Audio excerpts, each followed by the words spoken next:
Hey guys, this video is to show you how to use Storyboard That for those who have forgotten or were not paying attention. All right, this also is going to go over the assignment and what you need to do in order to get an A on the assignment and essentially pass my class.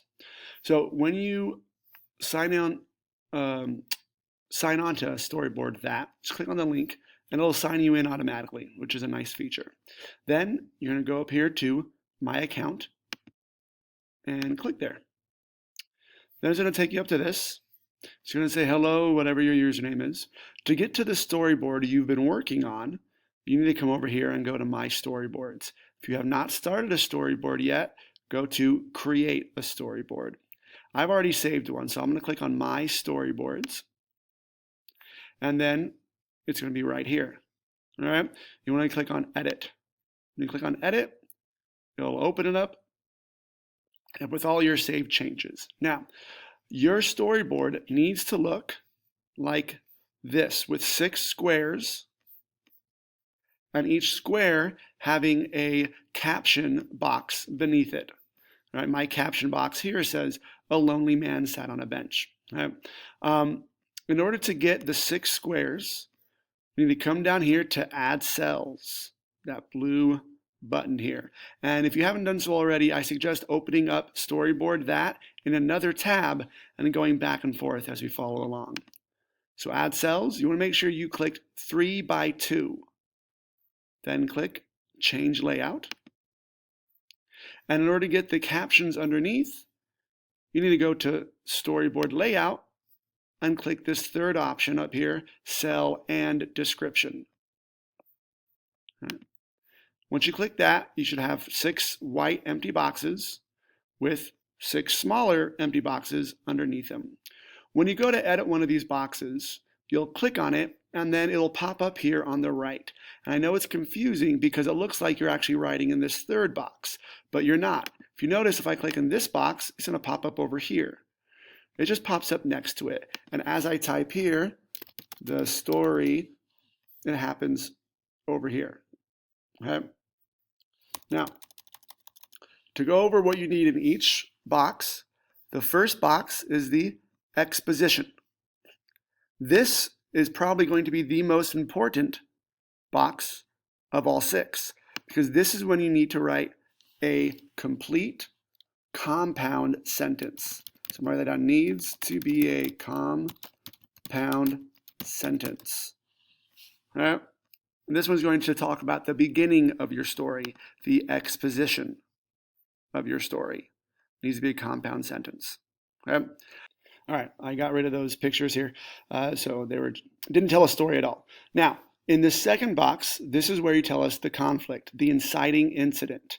I could put in here something along the lines of, Sam got a phone call that his daughter was kidnapped. Okay, that would be an example of a problem. That's the inciting incident, the phone call.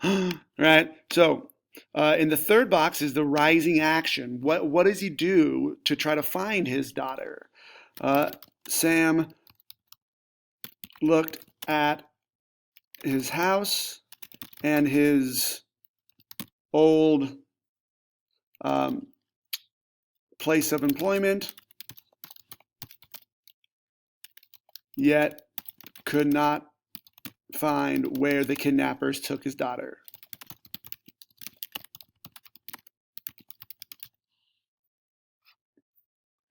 All right. So then moving down here to the third box is going to be, this is the climax of the story. What happens? Does he get his daughter back or not? Does the hero live or does the hero die? Does the hero win or does the hero lose? In this story, I'm going to have the hero win. Sam finds the kidnappers at the mall and he beats them up and rescues his daughter.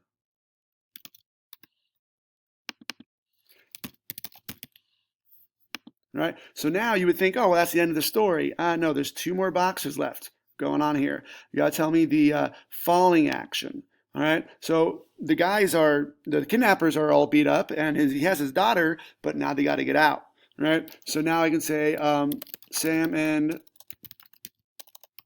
his daughter run out of the mall and move to a different state. Let's get away from those kidnappers.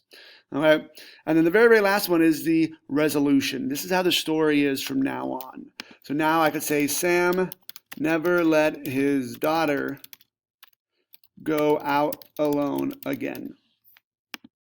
All right, so that would be how the story is from now on. Now, this was just a simple story. I suggest that yours is better than this.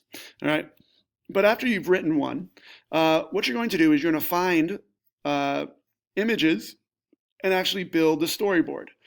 When it comes to the background, your scenes here, if you search it, it won't find actual scenes. So I know some of you guys are like searching jail or searching other things, and it searches just individual pictures and not full backgrounds. So it's best to kind of look through these for the ones that you want.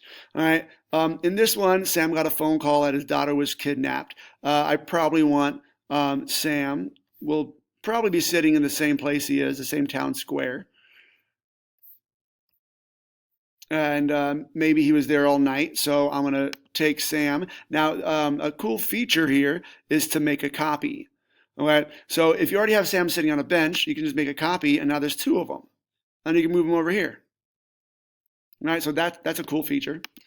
All right, and then Sam gets a phone call. And you can go through and you can actually edit their pose.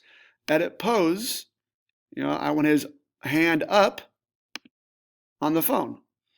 All right, so I'm going to update that. And there's all, you can change your facial expressions and things like that. Maybe he's going to be sad. So I'm going to update that. So now he's sad. And then if I want to find a phone, I'm going to come up here and go to phone. And let's see what comes up. Oh, look, perfect. Cell phone. And it's huge. So I'm just going to kind of shrink it a little bit and zoom in. Ooh. And whenever you get something wonky like that, just put Control Z, and that can undo it. So there you go. It looks like he's on the phone. Fantastic. Let's zoom back out. So that's what you're going to be doing and going through and building this storyboard. And this will be your final assignment. All right, so make sure you complete it because it is due on Wednesday. If you have any questions, feel free to ask.